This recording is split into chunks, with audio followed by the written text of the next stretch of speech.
Bismillahirrahmanirrahim. Assalamualaikum warahmatullahi wabarakatuh.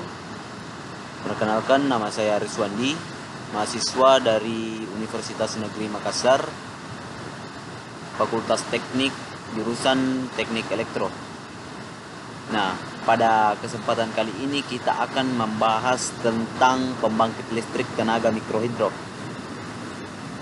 Nah, di sini pada pertemuan kali ini kita akan membahas sedikit mengenai apa itu mikrohidro. Kita akan juga membahas tentang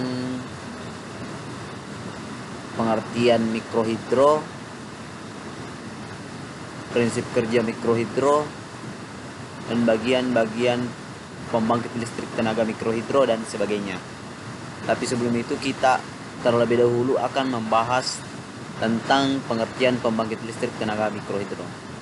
Nah, di mana di sini pembangkit listrik tenaga mikrohidro adalah suatu pembangkit listrik skala kecil yang menggunakan tenaga air sebagai tenaga penggeraknya, seperti saluran irigasi, sungai atau air terjun alam, dengan cara memanfaatkan tinggi terjunan dan jumlah debit air.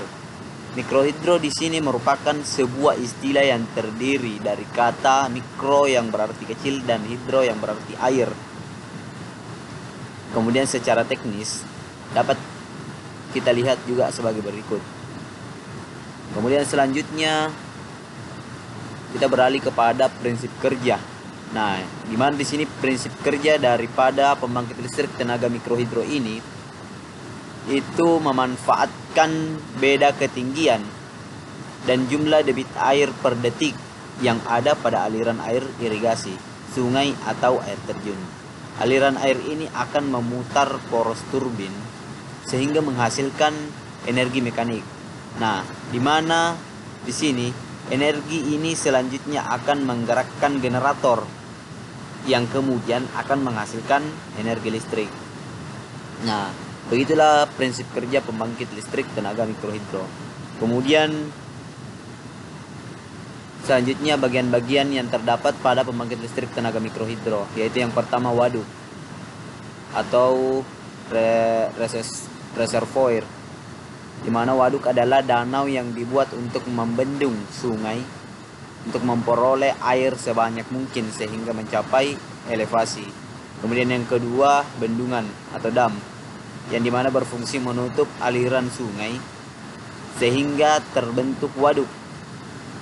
Nah, tipe bendungan harus memenuhi syarat topografi, geologi, dan syarat lain seperti bentuk serta model bendungan.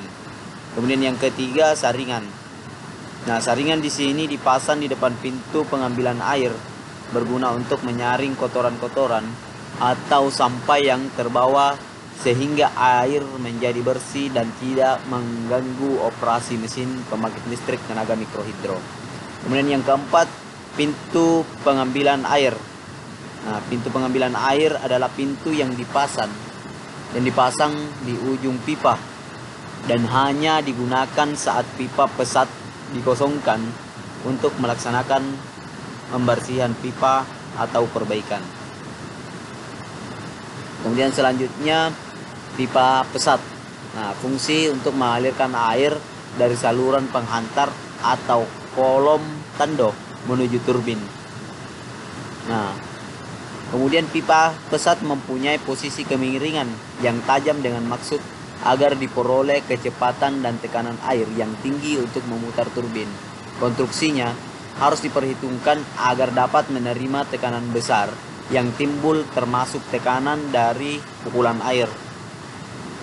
Kemudian yang keenam, kutub utama. Kutub utama dipasang di depan turbin yang berfungsi untuk membuka aliran air. Kemudian powerhouse. Nah, di sini gedung sentral merupakan tempat instalasi turbin air, generator, peralatan bantu, ruang pemasangan, ruang pemeliharaan, dan ruang kontrol. Yang dimana beberapa instalasi pembangkit listrik tenaga mikrohidro di dalam rumah pembangkit itu dapat kita lihat. Nah, di sini adalah pertama turbin. merupakan salah satu bagian penting dalam pembangkit listrik tenaga mikrohidro yang menerima energi potensial air dan mengubahnya menjadi putaran, sehingga energi menjadi energi mekanis. Kemudian yang kedua adalah generator. Di sini generator yang digunakan adalah generator pembangkit listrik AC, yaitu untuk memilih kemampuan generator dalam menghasilkan energi listrik disesuaikan dengan perhitungan daya dari data hasil survei. Kemampuan generator dalam menghasilkan listrik biasanya dinyatakan dalam volt ampere atau dalam kilovolt ampere. Kemudian yang ketiga adalah penghubung turbin dengan generator. Penghubung turbin dengan generator atau sistem transmisi energi mekanik ini dapat digunakan sabuk atau puli, roda gerigi, atau dihubungkan langsung pada porosnya.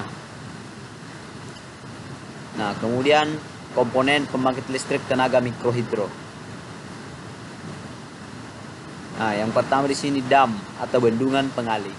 Dam pengalih berfungsi untuk mengalihkan air melalui sebuah pembuka di bagian sisi sungai ke dalam sebuah bak pengendap. Kemudian yang kedua, bak pengendap. Bak pengendap digunakan untuk memindahkan partikel-partikel pasir dari air. Fungsi dari bak pengendap adalah sangat penting untuk melindungi komponen-komponen berikut dari dampak pasir. Kemudian yang ketiga adalah saluran pembawa. Nah, ini juga saluran pembawa mengikuti kontur dari sisi bukit untuk menjaga elevasi dari air yang disalurkan. Kemudian bak penenang. Nah, di sini juga berada di ujung saluran pembawa yang berfungsi untuk mencegah turbulensi air sebelum diterjunkan melalui pipa sesat. Kemudian yang kelima adalah pipa pesat. Nah, di sini juga dihubungkan pada sebuah elevasi yang lebih rendah ke sebuah roda air yang digunakan sebagai sebuah turbin. Kemudian yang keenam adalah turbin, di mana di sini turbin berfungsi untuk mengkonversi energi aliran air menjadi energi putaran mekanis. Kemudian yang ketujuh adalah pipa isap, yang dimana berfungsi untuk menghisap air, mengembalikan tekanan aliran yang masih tinggi ke tekanan atmosfer. Kemudian yang kedelapan adalah generator, yang dimana berfungsi untuk menghasilkan listrik dari putaran mekanis yang terjadi pada turbin tadi. Kemudian selanjutnya panel kontrol, ya, dimana di sini panel kontrol berfungsi untuk menstabilkan tegangan. Mungkin jelas. Kemudian yang terakhir adalah pengalih beban. Pengalih beban di sini berfungsi sebagai beban sekunder atau dummy. Ketika beban konsumen mengalami penurunan, kinerja pengalih beban ini diatur oleh panel kontrol. Nah, untuk semua komponen-komponen pembangkit listrik ini, komponen-komponen pembangkit listrik tenaga mikrohidro yang terdapat di sini itu saling berkaitan. Dengan kata lain, proses kerjanya itu terstruktur dari dam, bak pengendap, sampai pengalih beban. Ya, mungkin cukup sekian dari apa yang sempat saya sampaikan. Segala kekurangan mohon dimaafkan, dan saya akhiri dengan ucapan wassalamualaikum warahmatullahi wabarakatuh.